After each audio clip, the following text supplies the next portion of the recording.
Bismillahirrahmanirrahim. Assalamualaikum warahmatullahi wabarakatuh. Selanjutnya kita akan membahas tentang bulan. Ya, bulan adalah satelit alami bumi satu-satunya dan bulan memiliki periode revolusi sama dengan periode rotasinya sebesar 27,32 hari. Nah, sebagai akibat dari hal tersebut, maka eh, bulan akan selalu menampakkan bagian yang nyaris sama kepada bumi. Nah, periode revolusi diukur dengan acuan posisi bulan terhadap bintang tertentu. Nah, orbit bulan ini memiliki inklinasi atau kemiringan terhadap ekliptika sebesar 5 derajat, sehingga akan nampak memiliki kemiringan 18,5 derajat hingga 28,5. Nah, karena dijumlahkan dengan 23,5 derajat ya, terhadap ekuator langit. Nah, setiap hari bulan terbit terlambat sekitar 48 sampai 56 menit, ya rata-rata 50 menit. Nah, akibat konfigurasi bumi bulan matahari yang berubah-ubah, bulan tampak memiliki fase-fase. Ya, namun waktu yang dibutuhkan dari satu purnama ke purnama tidak sama dengan periode revolusinya.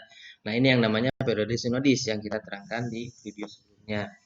Nah, yaitu 29,53 hari. Ya.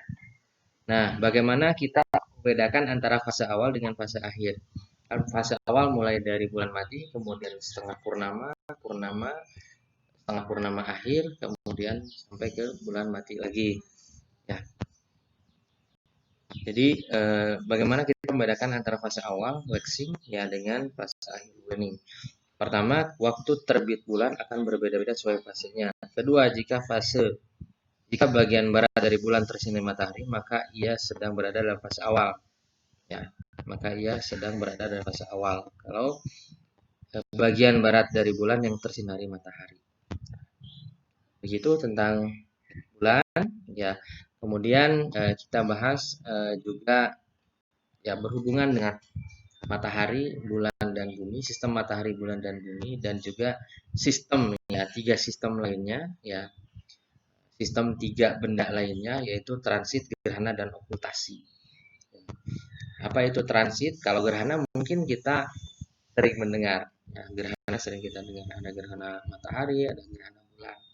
Ya, kemudian ada transit dan okultasi. Kalau gerhana itu adalah ya proses saling menutupi antara tiga benda ya dihalangi oleh benda yang lain. Ya, satu benda terlihat oleh benda yang lain ya tertutupi, ya, saling menutupi begitu ya.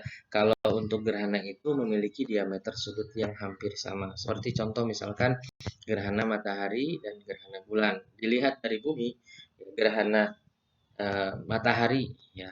Matahari dan bulan itu memiliki diameter sudut yang sama di langit yaitu sebesar setengah derajat.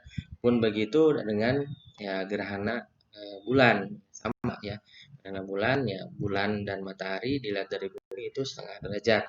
Nah, kalau transit ya seperti transit Merkurius, transit Venus berarti apa? Benda langit yang memiliki diameter sudut lebih kecil melewati benda langit yang memiliki diameter sudut lebih besar. Contohnya adalah matahari dilewati oleh Venus atau Merkurius. Itu namanya okultasi.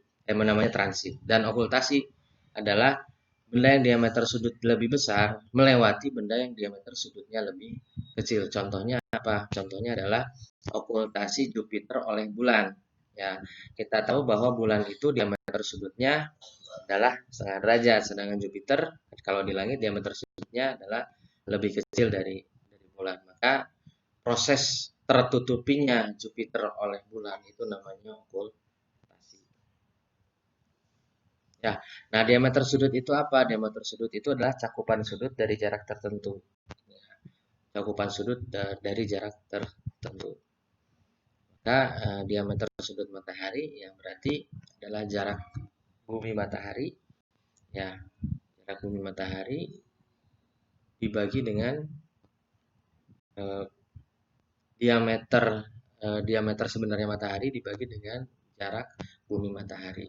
Misalkan 700.000 kilometer ya, 700.000 kilometer itu adalah jari-jari matahari, berarti diameternya adalah 1,4 juta kilometer ya, dibagi dengan 150 juta kilometer ya. Kalau kita ingin ke dalam derajat kan maka itu masih dalam radian dikali 57,3 maka akan mencapai 0,53 derajat. Bisa dihitung sendiri. Ya, itu tentang transit gerhana okultasi dan juga berhubungan dengan sistem bumi bulan. Demikian, assalamualaikum warahmatullahi wabarakatuh.